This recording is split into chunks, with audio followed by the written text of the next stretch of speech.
before they extend their, whatever creepy hand into the deep social and emotional life of anybody's child. I think that they should go for the basic low-hanging fruit of teaching effectively about factual subjects and maintaining basic classroom order. That would be a really good first step.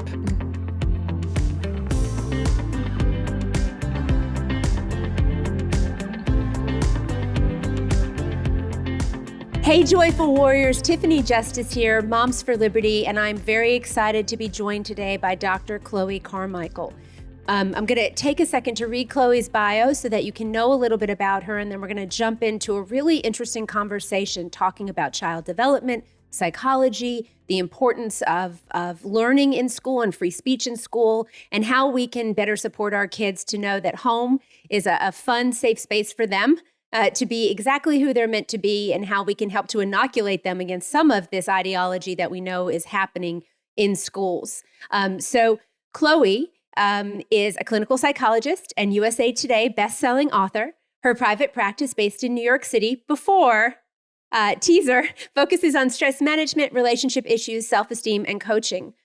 Dr. Chloe is the author of 2 books, Nervous Energy, Harness the Power of Your Anxiety, and Dr. Chloe's 10 Commandments of Dating. She has appeared as an expert on ABC, CBS, VH1, and other national media. She's on the advisory board for the Women's Health magazine, writes an expert blog for Psychology Today, and maintains an active consultancy with ongoing clients such as the law firm Baker McKenzie. So really interesting, varied background, Chloe. I've seen you on TV before. I know that you've really been an outspoken person talking about development, talking about how to have healthy relationships. And you are now a fellow Floridian, and you were chatting with me a little bit about your journey to Florida. So welcome to the Joyful Warrior podcast. And why don't we just jump right in? You can tell us a little bit about your family. Thank you so much, Tiffany. It's really an honor to be with you and all of the Joyful Warriors in your audience. I moved to Florida, the free state of Florida, back in 2020. I had been living in New York City actually since 2001. I was there, very happy there, and everything was going fine until they wanted to mask my then 3-year-old, almost 4-year-old son. He had been home with my husband and me for, most of his life. And we had a plan at that point, that September, he was going to be in community and go to, a program. And they wanted, the governor made some rule that everybody 2 years old and up had to be masked. And I don't think it takes a clinical psychologist to know this, to just know doesn't feel right. But for me as a clinical psychologist, knowing that when children speak or look at the mouths of other people around them, that's how they're learning, and it's how they're emotionally regulating. It's also part of the way that their self-esteem is being formed. So if they're looking happy and people respond, or if they look sad and people respond, that's part of their sense of identity and self-esteem. I could go on and on about it, but it was really a coming out of the closet moment for me, because I couldn't remain in New York and do that. And I felt so strongly about it that I actually wrote just a brief article about the basic reasons why masking a child, as if we need anyone to explain this, for 40 hours a week is not a good idea. And I took so much heat from my colleagues. And what was so crazy is that they told me, there's nothing in your article that isn't factual. We agree with you on the factual part, but we discourage you from sharing this because it could potentially decrease mask wearing in children. And I'm like, well, how does that make any sense? So anyway, that was my first time ever speaking out in a way that I knew was going to put me in the hot seat. And I haven't been able to shut up since. Well, we're happy for you not being able to shut up, because if you know, and I know you follow Moms for Liberty a little bit, you've seen our moms across the country. You're right. They knew intrinsically, they felt it. This mask is not good for my child. It is hindering their development. I had a son, my youngest son has a speech impediment. We saw him regressing almost immediately. And they were doing a speech with masks on, which was absolutely just ridiculous. And yeah, thumbs down is right. And so You're absolutely right about that. When the American Academy of Pediatrics came out and said that babies don't really need to see their mom's face, that to me was, I think every mom in America who's ever had a baby before knew, no way, that's just not true. And so this chipping away at the trust that parents had for the medical, like for medicine, for with doctors, with these different associations, I think really the curtain was pulled back. What was that like for you as a doctor to have other doctors saying, factually, we agree, but we need to keep on the mask wearing train because that's what I guess the government wants? It was like being in the twilight zone. I mean, like you said, it's been common knowledge as well as there's been thousands, psychology studies about infants and looking at mom's face. And, there's been comprehension and learning studies about being able to look at, a moving image that's conveying the information. And so then for these studies, like the quote experts, they had the slimiest, slipperiest language. Remember, they would say, well, there's never been a study that has shown that masking children has harmed anybody, not one single study. But what they wouldn't tell you is that's because there has been no study, because prior to this whole insanity, you would never have even been able to get approval to go around masking children for 40 hours a week because on its face, the idea sounds abusive and preposterous, right? So, I mean, it was validating, to answer your question, and affirming to hear my colleagues, because before I published the article, I wanted to make sure that I wasn't crazy, because I was like, I can't believe nobody else is speaking up about this. Am I just personally missing something really obvious here? So before I shared the article publicly, I sent it to some colleagues and I was like, can you read this? Like, am I missing something or what? And so when they all said to me the same thing about, no, everything here is correct, but don't share it because it could discourage mask wearing, I just kind of was like, okay, thanks. And I just went ahead and was like, I think that they've drunk too much Kool-Aid or, whatever. Yeah, fall in line. Everybody had to fall in line. I have a friend who knows a lot about school environments and accommodations. And we actually went and tried to get studies done. And of course, they were rejected because you can't do a study knowing that harm is going to come to a child. You can't get approval for any of those studies. So while we had a mass experiment going on all over America, in America's public schools and a lot of private schools too, where our children were actively being harmed every day and parents knew it, we couldn't actually get a study done because it couldn't get approved. So it was just the hypocrisy of all of that. That was one of the worst things too, by the way. Like, you touched on something there, Tiffany, about parental involvement. So other parents, and I discussed this in the article too, other parents had said things like, if you just tell your kids it's okay, like they take their cues from us, so you have to just tell them like it's fine. And I'm like, no, actually that's worse. It's gaslighting your children. If for some reason you cannot get your children out of that situation of being forced to wear a mask, you should at least validate what they're going through and say, Junior, you're right. This is crazy. This is awful. I'm sorry this is happening. Here's why I'm currently powerless to change it. But don't dissociate from the part of yourself that recognizes that this isn't good and that this isn't healthy. That's actually a healthy awareness. And so to tell your children, oh, what's the matter with you? This is fine. I'm like, I couldn't believe that parents were being told to do that. So I agree with you. And I think that brings us to the next point, which with the masking, I really felt like I was being forced to lie to my kids. Like I knew the masks weren't going to stop transmission, right? They weren't source controlled. They didn't stop transmission. And yet people wanted you to put a mask on your child and to make other people feel better. And I really had a problem with lying to my kids. I will share a funny story with you, and then maybe we can talk about the importance of trust between parents and kids. So my son, youngest, is 5 years old. We are at a restaurant at the time, this is years ago, and he is eating French fries and dancing to the music and not paying attention to anyone and just, how many dips can a French fry take? Probably, a good 5 for him, right? He loves ketchup. So he's, dunking and eating and enjoying himself. And so I took a video because it was so cute. And he's dancing. And I posted the video, this is again years ago, on Facebook, and just said, like, I've never seen a kid love ketchup so much, something like that, right? And Reed's eating the ketchup. He loves the ketchup. It's so fun. Teacher sees the video and says, Reed, you had such a nice lunch with your family yesterday. You look like those French fries were delicious.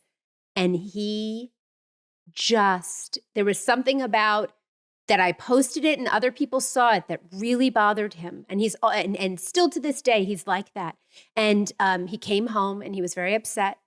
And he said, Mom, I don't want you to post videos of me. And I said, okay, I'm sorry. I won't ever do that again without your permission, right? I'm really sorry. And so I just, in that moment, it was like, I'd never had one of my children not like express the fact that I had done something that really bothered them, right, in that way. And so with the masking and stuff, I just had this feeling like, I just don't want to lie to them or put them in a position where they're acting and thinking that I'm supportive of something that isn't true, that isn't right. No, yeah, And that's so, so yeah, disorienting because children by nature understand that their parents are their protectors, their yeah, nurturers, right? And so when the children are sensing, I think anybody can sense, that when you can't see other people and you're covering your own face, it's off-putting. And when the child expresses, this doesn't feel right, and then the parents are giving this, strange robotic answer about, how this is actually for the best, when the parent doesn't even believe it, I think it's right. very disconcerting and disorienting to the child. So I think that makes a lot of sense. It was such an interesting situation. But I did feel that parents, I was sitting on the school board at time, and just to close out the masking conversation, we were forcing parents to be complicit in the harm of their children. And that really bothered me. And then on school board, Chloe, we had people coming and telling us, this is hurting my child, right? And please give them a medical exemption, or please recognize this medical exemption that I have.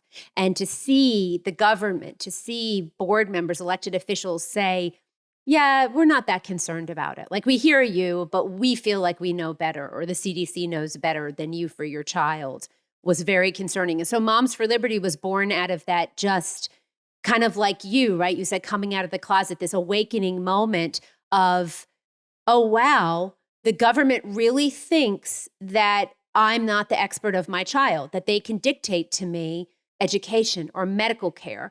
And so the final straw for me was on the school board when the superintendent wanted to have a medical committee.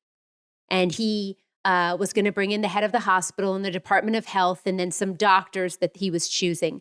And I said, no, Mr. Superintendent, you don't get to choose my kid's doctor. And even when I choose my child's doctor, I direct the medical care still. They give me advice, but that's up to me to carry out. And so let's talk about the role of parents in a child's life, because right now we have a situation where schools are telling kids that home might not be safe for them, that their parents might not be safe people to talk to. And that, to me, is just horrific. So can we talk about where we are in America right now regarding parental rights and what's best for kids going forward? Yes, it is horrific, right? The idea that school, or really any adult, would try to intervene between that relationship, of parent and child. Now, obviously, for, decades, if not longer, it's been the case that obviously if a child is being physically abused, certainly, the school, or I as a clinical psychologist am a mandated reporter, I absolutely need to get involved. I'm not saying, as you are not either, nobody's saying, that parents should be abusing their children. Of course. But it seems more and more like this concept of, quote, safe spaces is being manipulated and perverted to the point where, as you said, you could just simply have a home where the parents are evangelical Christians or observant Jews or, faithful Muslims. And the school is intervening and denigrating and degrading that home life and that family life. And, moreover, this is being done by potentially teachers that have no mental health training, that have many of their own personal issues, that maybe have a savior complex or a power complex or a political agenda. But what authority or knowledge do they have to label a home environment as unsafe, again, lest there is physical abuse or neglect or something like that happening? I mean, ironically, that's the harm. That is where the child is being harmed because you're chipping away at that child's foundation. You're chipping away at that child's role models. You're forcing that child to, become confused about where their loyalties lie and where authority is. All of those things are things that are actually important for children to master in their developmental foundation. So, yeah, I mean, I pity the person that would ever, attempt that with my child is all I can say. So you bring up teachers and the fact that I feel like teachers have been put into a position where they're almost now responsible for raising children. And it's not just about teaching kids to read or to do math, right? But they're going to take care of now the whole child. We hear this a lot, the whole child. But you're right, teachers are not licensed mental health counselors.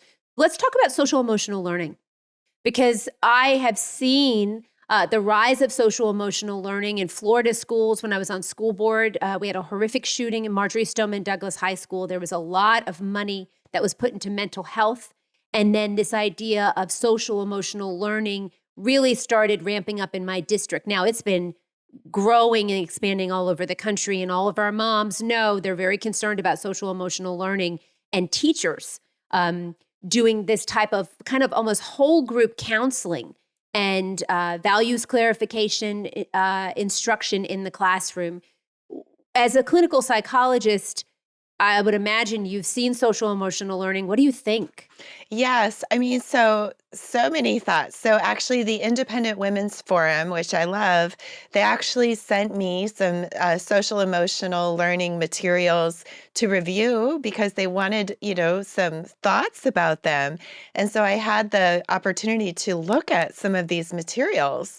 And I was completely thrown. Okay, for example, one of the things that I saw, and again, I'm sure maybe every social emotional learning protocol is different, just like school districts choose different textbooks or whatever. So maybe there's different SEL programs. But the materials that I was sent to look at and to review included something I found very disturbing for very young children, for the care of very young children. And it was called I Love You Rituals. I love you rituals. That is exactly what it was called.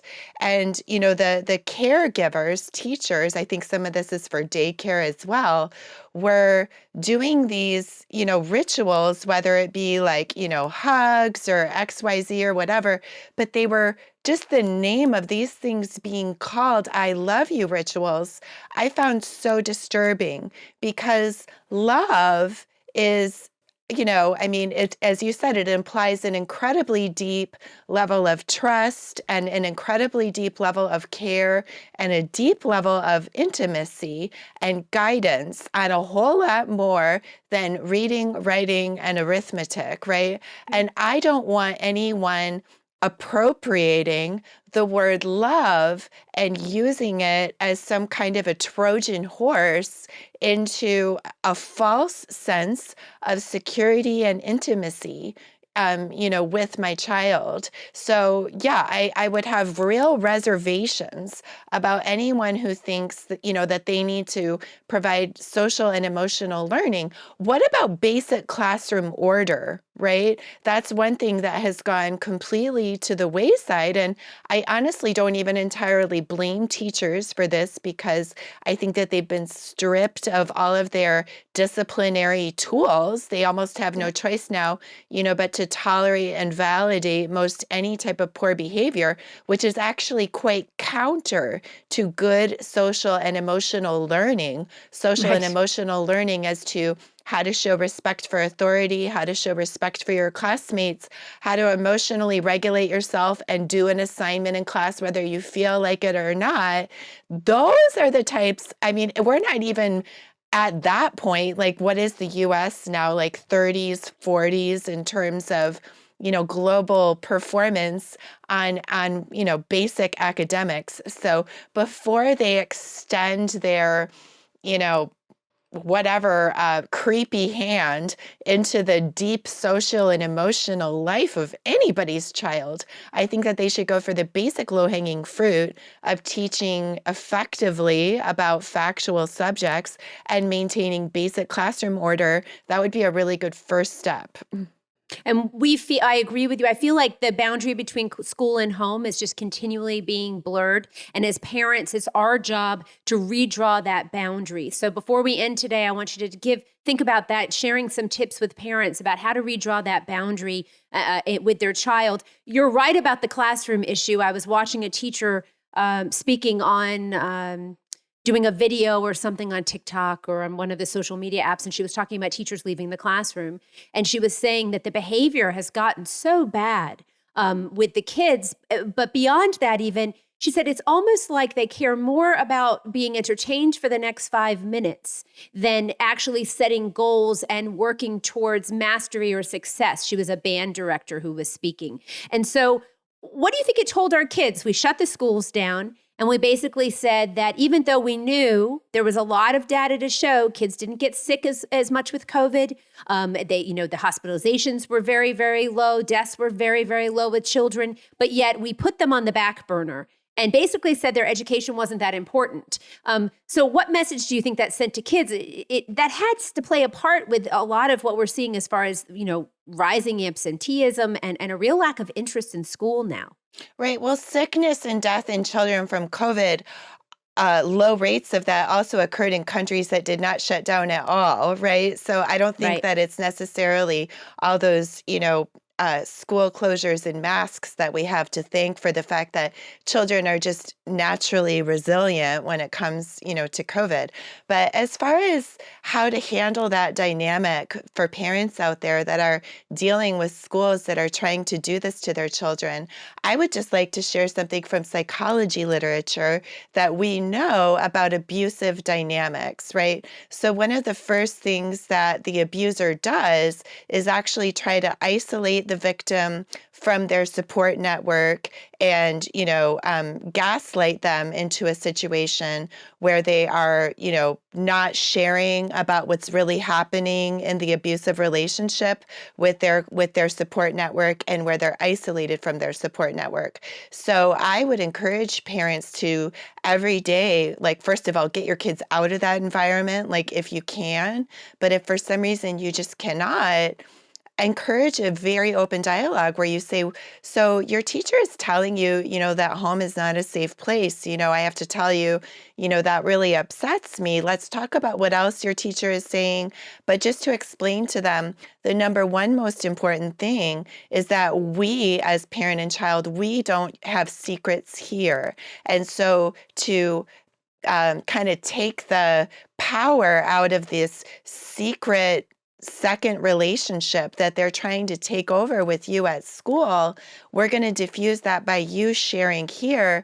Every time they tell you that, tell me all the crazy stuff so that I Right. can know it and I can be there alongside you with it, and I can tell you the real truth, and maybe even go with your child or by yourself to sit with the parent or sit with the teacher and to sit with the school board and to tell them that you don't appreciate that this is being said. We don't want to lapse into a passive state where we just allow these things to happen. The reason for that is because if we do, we mentally start to normalize it and we mentally start to assume that we're tolerating it because it's okay. And so that's why it's very important to always remain conscious of it and to talk about how it should not be happening. That's what they tell victims of abuse, is that even if you can't get out of the abusive situation, don't stop talking about it lest you go into denial. No, I think that's a really great point. And we always suggest to parents that they go and they meet the teacher and they're just very clear about what their expectations are in the classroom. I'm the parent, you're the teacher. Home is where, we direct the education, the medical care of our child. And just setting those boundaries right from the beginning, I think can be very helpful when your child is entering school. So thank you for that. We talk about schools. When I talk about schools in general right now, gender identity, this idea of keeping secrets from parents, that again, the school is safe and you can be who you really are here. If you're a child who is gay, or you think you're trans or non-binary or whatever it is that child may be going through, that school would be safe and home wouldn't. And I think it's really unfair. It's 2023.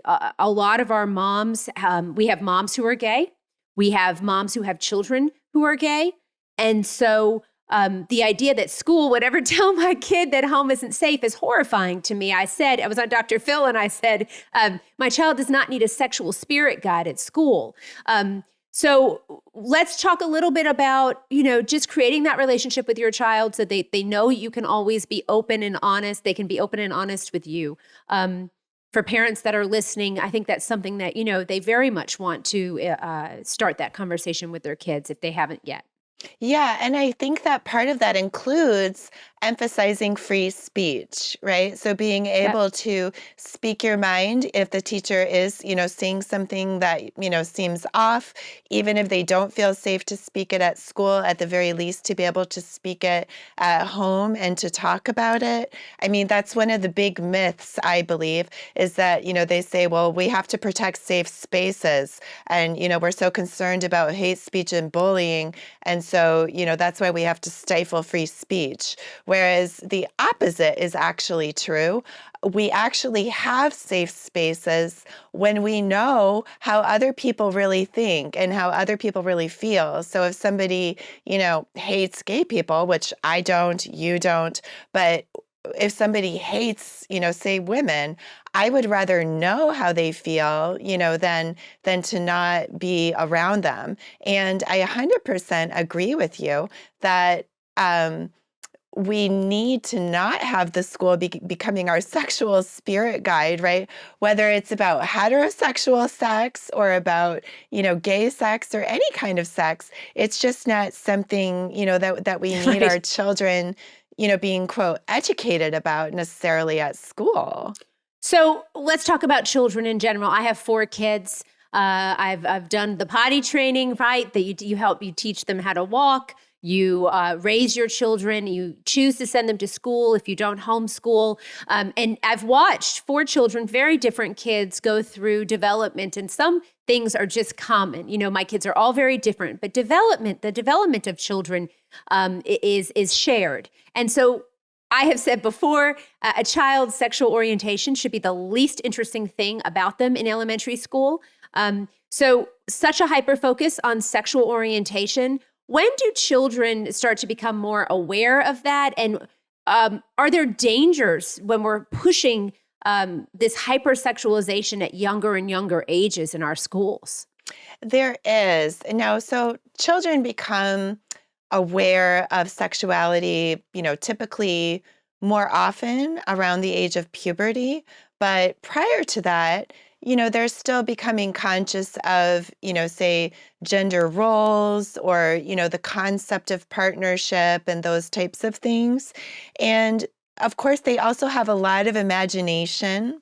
They're oftentimes trying to work out their relationship with authority and independence and attention-seeking behaviors. And so it really worries me that when you have teachers that are almost elevating a certain type of sexuality and saying, hey, just want to say, public service announcement, if you have this particular sexuality, we just want you to know that, you're okay. And you Right. can talk all about this here. And we'll even call you by a different name. We'll even have a special closet with a special wardrobe, and you can change clothes, and we won't tell your parents about it. All of that, I think, could actually be almost again perverting a child's normal desire to play with authority and to be able to have special attention and parts of their identity that feel recognized, to the point where, for example, myself, when I was 5 years old, kindergarten, there was a girl in our class that was adopted.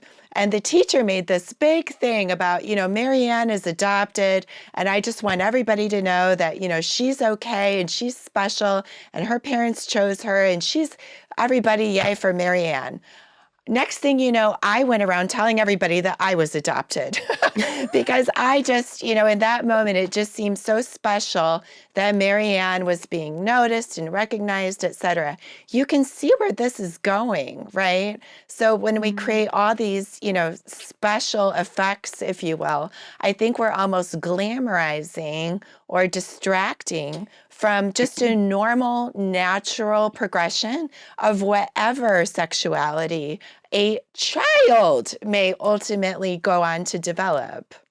And so this leads me to the question about autism. We are seeing that a lot of our most vulnerable children, especially some of our preteen girls and teenage girls, are very vulnerable to gender ideology. I do believe we have a social contagion, and I think we're seeing more and more evidence of that every day. But children with autism often struggle to find acceptance in social settings. And this transgender ideology or gender ideology, Chloe, my understanding is that they get love bombed to a point that really kind of the autism and the gender ideology are like a perfect storm. And so parents, I know we have a lot of parents whose children are on the autism spectrum. They are very concerned that they're vulnerable in schools. If you could chat a little bit about that and maybe some advice for parents who are struggling with that right now. Yes, you're right, Tiffany. So there are several factors there when it comes to autism and, this extreme almost fad of, of being, quote, trans, So autistic children or people are oftentimes more prone to concrete and black and white type thinking, right? So while you and I are quite aware that a boy in a dress is not a girl, it's a boy who's emulating the cosmetic appearance of a girl, and he might even be doing medical treatments to mimic the hormonal profile of a girl. But that doesn't make him a girl any more than it makes me a gorilla if I put on a gorilla suit, right? But the autistic child, not that they would be fooled simply by a Halloween costume, but they are more prone to concrete and black and white thinking. So they really might not as much grasp the nuances of what's really happening when someone goes through a process of beginning to mimic or impersonate the appearance or even the internal hormonal profile of somebody of the opposite sex. Like you said, also, the autistic person could really have struggled to find community. We all know social awkwardness is kind of one of the hallmark features, right? And so when they have this insta community where all of a sudden they feel like they belong, that can feel very seductive. There's one other factor which psychologists call a flight into health. So when somebody has an issue, like they've been struggling with autism, and all of a sudden somebody dangles in front of them, you know what? Maybe you don't really have autism. Maybe all this time you've just been a boy trapped in a girl's body, as ridiculous as that actually is. Again, somebody who's young, they're more prone to magical thinking in the first place. Young people are teenagers. It's by definition a stage where they're supposed to be trying on different identities and experimenting, with identities. It's also a time when they like to rebel from authority and feel like they're doing something that's a little counterculture. And so it can really be a perfect storm when they also get to suddenly say, wow, maybe I can also shed autism and the struggles I've had with it and just celebrate being a new person. And again, with that black and white thinking, they actually may temporarily believe that they are a new person. And the really sick part is that there's this industry that wants to medicalize and monetize this entire process, that there are incredible amounts of people that are profiting off of this. And it really upsets me. $2.1 billion last year, and projected to grow it at a rate of 11% every year if we don't stem the tide. So you're absolutely right. There's a lot of money behind this, and it seems that the schools have given entrance to a lot of people without prioritizing the importance of the parent. Chloe, I could talk to you all day, and I know that our moms are going to want to hear from you again. You brought up some other things that you'd like to discuss in the future. I know you have a real concern about our boys, our sons. I've got 3 sons of my own. So I'd love to have you back on the Joyful Warrior podcast and continue these conversations. If you would join us again, I'm going to reach out to our moms and ask them after they see this podcast what they would like to hear about from you. And hopefully we can have you back. And we just really appreciate your time today talking about child development. Chloe, tell us how we follow you. If people want to learn more about you, where can they go? Sure. They can go to makeachange.us. That's makeachange.us. And it will take you to a page in my website that will have some content that you might like. And then there's all of my social media handles right there through my website. And I love to interact on social media. So if anybody wants to ask a question or share a comment, I'm really excited to connect with freedom-loving moms out there. That's so awesome. Chloe, thank you so much for joining us today. We will definitely have you back, and we really appreciate your insight as a mom, fellow mom, and a doctor. So thank you. Thanks, Tiffany.